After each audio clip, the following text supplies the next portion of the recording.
அனைவருக்கும் வணக்கம். என் பெயர் தனுஷா. நான் 5ஆம் வகுப்பு படிக்கிறேன். ஊராட்சி ஒன்றிய தொடக்கப்பள்ளி சேப்பாங்கம்பட்டியில் நான் படிக்கிறேன். நான் எடுத்துக்கொண்ட தலைப்பு தலைமை பண்பு பற்றிய கதை. செந்தூர் என்ற சிற்றூரில் வேம்பன் என்ற ஊர் தலைவர் வாழ்ந்து வந்தார். அவ்வூரை முன்னேற்ற வேண்டும் என்பதற்காக பலரை நாடி சென்று பொருளுதவி பெற்றார்.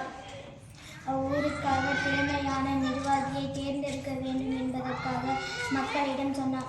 அதில் கலந்து கொண்டவர்கள் யாராக இருந்தாலும் முன்னாடி வர வேண்டும் என்று சொன்னார். அதில் இருவர், பாலன், பூவண்ணன் இருவரும், ஐயா அந்த பொறுப்பை எனக்கு கொடுங்கள், ஐயா எனக்கு அந்த பொறுப்பை எனக்கு கொடுங்கள் என்று சொன்னார்கள். இருவரும்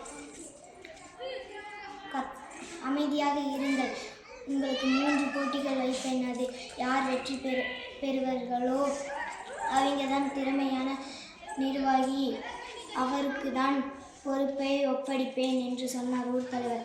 முதல் போட்டி என்னவென்றால் மக்களுக்கு பிடித்தவராக இருக்க வேண்டும் என்று சொன்னார்.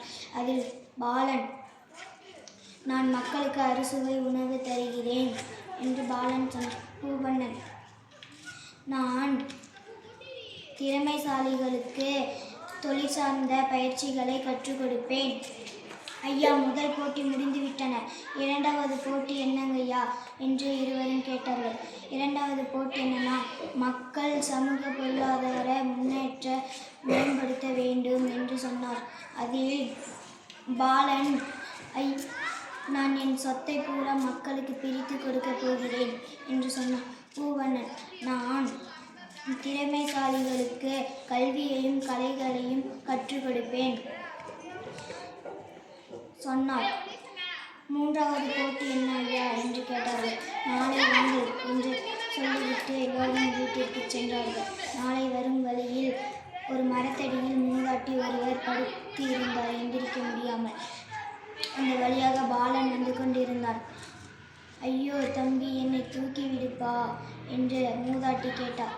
அதில் பாலன் வந்து, ஓ பாட்டி, எனக்கு அவசரமான வேலை இருக்கிறது என்று வேகமாக நடந்து போய்விட்டான். அந்த வழியாக பூவண்ணன் வந்து கொண்டிருந்தான். ஐயோ, என்னால் எந்திரிக்க முடியவில்லையே தம்பி, என்னை தூக்கி விடுப்பா என்று கேட்டார். என்னாச்சு பாட்டி என்று கேட்டார் பூவண்ணன். எந்திரிங்க பாட்டி என்று சொல்லி, அதில் இருங்கள் பாட்டி, உங்களுக்காக உணவு வாங்கிட்டு வருகிறேன் என்று சொல்லி விட்டு உணவு வாங்க போகிறான். உணவு வாங்கிட்டு வந்து மூதாட்டிக்காக கொடுத்தான். கொடுத்துவிட்டு ஊர் தலைவரிடம் சென்றான். மக்களே, 3வது போட்டி முடிந்துவிட்டன, இதில் யார் வெற்றி பெற்றவர்கள் என்று கேட்டார் ஊர் தலைவர். எங்களுக்கு அறுசுவை உணவு அளித்த பாலன் தான் சிறந்த நிர்வாகி என்று சொன்னார்கள். மக்களே, பாலனே எதுக்கு நீங்கள் சொல்கிறார்கள்? பூவண்ணன் தானே நல்ல முயற்சி செய்தார்கள் என்று சொன்னார். சற்று கொஞ்சம் யோசித்து பாருங்கள். அறுசுவை உணவும் இது பணமும் நல்லதான், ஆனால் நம் எதிர்காலத்திற்கு கல்வியும் கலையும் முக்கியம் என்று சொன்னார்.